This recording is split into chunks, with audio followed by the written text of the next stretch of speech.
Hello and welcome to my review of the Wight King or Lord on Skeleton Steed for Soulblight Gravelords for Warhammer Age of Sigmar. Now, at present, I say the only way of picking this Wight King or Lord up is through that Death Rattle army set. However, he is up for pre-order now separately, and he's due to be released on the 24th of May of 2025, and he will cost you £31.50. Consists of 52 plastic components and an 80mm round base. I actually think the price of him is quite reasonable, and I don't say that often, but compared to the Vampire Lord on Steed, definitely. He is a dual kit, so you can either build him as a king or a lord. For me, I don't feel like there's enough differences between them to pick up two of them compared to other like dual kits. That's mainly because there's a lot of focus on the base of this model. The format of this review is as normal. I'll have a look at the model up close. I'll go through how easy it was to build. I will go through some of the spare parts, of which there are a few, mainly to have built him as a lord. And then I'll go through some size comparisons. Unfortunately, I haven't built the rest of the minis from this set, but no doubt I'll be putting him in their reviews so you can see how he measures up. And fortunately, I do have a lot of Soulblight Gravelords models that I can give you size comparisons with. And then at the end, I'll go through all of his rules and things found in the brand new Soulblight Gravelords Battle Tome, which is also due out on the 24th of May. So first things first, I had a real joy with this model, I have to say. The instructions were nice, he went together very well, satisfying. You might want to do a sub-assembly if you're, you can leave him off of the base and just, spray the base and paint the base separately and then add him later on. And I do like models that give you that option, but it's just a lovely model. There wasn't too many mold lines. I know I have to clean up a little bit there with the join and probably a little bit at the back, but if you've got some thin Tamiya glue or something, you can clean that up. The surprisingly large number of parts to this base. It almost looks like he's walking out of a tomb. I mean, obviously he's not, and the tomb has been desecrated and damaged, but I like the gold that's kind of spilling out of it. There's some hands, there's skulls, there's one of the Death Rattle skeletons, I think, here with his lance or spear, with his spear as well and his shield. I just, there's just a lot going on. I like it, but there's not too much going on. And then the Wight King himself, is he as good as the Wight King on Skeletal Steed, I think it was, that I reviewed not that long ago? I don't know. I mean, I like that one because of his helmet and things. I'll give you a comparison with him later in the video. But he is very cool, and he works extremely well with all of these Barrow Guard and the Barrow Knights as well. Just a fantastic model, great to put together, and really chuffed with him. So speaking of spare parts and things, let's just pop him down, have a look at those. So here they are. So as you can see, we have like a shield. So this is the different shield. We have this sword that you'd equip him with if you had him as a lord. We've got the sheath for the sword. We've got different reins, actual different front armor. The steed itself is different, like it has a different head and makeup there. I think this is his other head. What's annoying though on Games Workshop's web store is it doesn't actually show you the Lord. It only shows you the king. And I think if you've got a dual kit and it's priced reasonably at the £31, I think you should really show it. I think you should really show the other option. It's very strange that they haven't. You've got this horn, which you could put on another mini. You've got this this different cloak, which again would go on the Lord. You've got some different reins, this little different shield thing, and this, not quite sure what that is. Maybe it goes like there or something. I think that goes onto the front of his head like that. But yeah, there you go. A fair few spare parts really, considering. Don't know if you could use them. Definitely the horn you probably could on a different model. Okay, so size comparisons then. This is the other Wight King on Skeletal Steed that I reviewed not that long ago. And as you can see, like, I love the lance. I like, you know, his helmet and things. But this one is just... Is he more impressive? I don't know. I just really like the lance and the helmet. This one's definitely on a more impressive base, and a bigger base at that.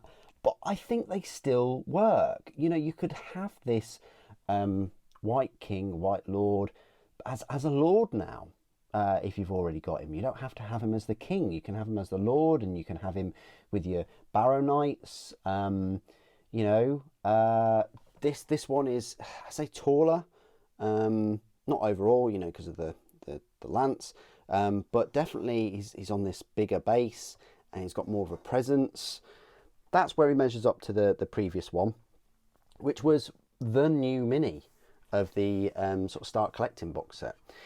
Another cavalry, we have a Blood Knight, so that's where he measures up next to a Bloodlight. So he's going to be your tallest cavalry out of your Soulblight. Next to Death Rattle Skeleton, which, you know, these will be following him around. And then I've just got a random bat, and then I've got a larger bat, a fell blat. So yeah, that's where he measures up next to them. So he's going to be one of your bigger minis.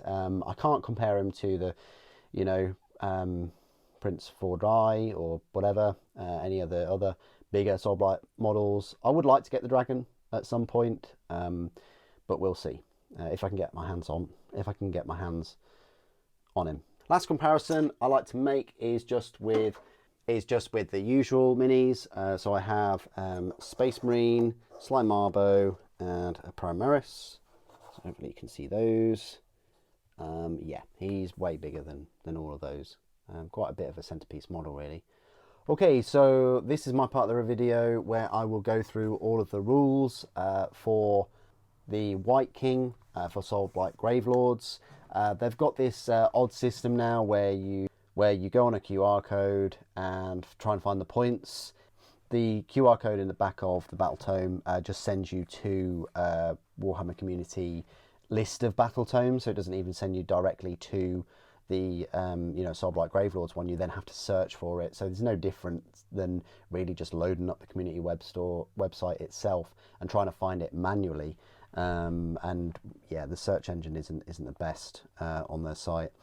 So I'm just going to skip the sort of points cost for now, and let you try and find that on the website. Unfortunately, hopefully they'll, you know, add it back into the books and things. Imagine we're living in an age now where even a battle tome that you spend £37 for doesn't even have the points cost of your units. That's, I mean, of all the things that they change, like, it's not the points cost, is it? It's the rules, and they tweak the wording of the rules and things, or they remove a rule, or they add a rule, or whatever. It's very rarely, if any, time the points cost. So of all the things to omit, that's a very odd choice. Anyway, moving back onto this War Scroll. So the Wight King on Skeletal Steed has movement of 10 inches, save of 3+, control 2, and health 8. Has melee weapons, a King's Relic weapon, which is a charge, +1 damage, critical, mortal, attacks 5, hits 4+, wounds 3+, range 1, damage 2, which is pretty nice. Skeletal Steed's Hooves and Teeth, its companion melee weapon, so it's got 2 attacks, hits on a 5+, wounds on a 3+, nothing for rend, and 1 for damage. It's got a passive effects, which is the Ancient Barrow Curse. Its effect, if an attack made with this unit's King's Relic weapon scores a critical hit, the target unit becomes cursed for the rest of the battle. You subtract 1 from save rolls for cursed units. That's pretty nice. And designers note multiple enemy units can be cursed by this ability, but the same enemy unit cannot be cursed more than once. In the hero phase, it's got Immortal Conqueror. When you declare, you pick an objective or terrain feature within enemy territory, and the effect is for the rest of the turn, you add 1 to the hit rolls for attacks made by friendly death rattle units while they are wholly within 6 inches of that objective or terrain feature, which is pretty nice. You know, you could just pick an objective or terrain feature in the enemy territory, and you're just adding 1 to hit rolls for attacks. They've got to have that death rattle wording though. Keywords: hero, cavalry, ward of 6+, death, Soulblight Gravelords, death rattle. So there you go. That's my review of the Wight King on Skeletal Steed. Compared to the Wight Lord, if you chose to build him instead, they've got the same stat line, but the health of the Wight Lord is worse. It's a health of 7 instead of 8. And the Wight Lord has a Lord's Tomb Blade, which has fewer attacks, but the same rend and damage. And the Wight Lord has, adding 1 to the charge rolls for Death Rattle Cavalry. Also has Royal Companions reaction. Comparing the Wight King on Skeletal Steed to the Baronites, same stat line, but the Baronites only have a save of 4+ instead of 3+, and they have a health of 3 instead of 8. And they're equipped with those Barrow Lances. What do you guys think of the Wight King on Skeleton Steed? Do you think he's an improvement over the previous model that came out a few years ago, or do you think we didn't really need this model? I think it's great that we've got him, and he's a dual kit, and he's not too expensive individually. I think every army, whether it be 40k or Age of Sigmar, maybe not Horus Heresy, should have a dual kind of HQ leader kit, where you can make a sort of character or a full-on one-of-a-kind leader, or like a bit of a step down leader for the force, like a lieutenant or something. I think all armies should have at least one of those models available to them. Please do put your thoughts and opinions down in the comments below. It'd be great to hear from you. Thank you for watching. Nagash protects.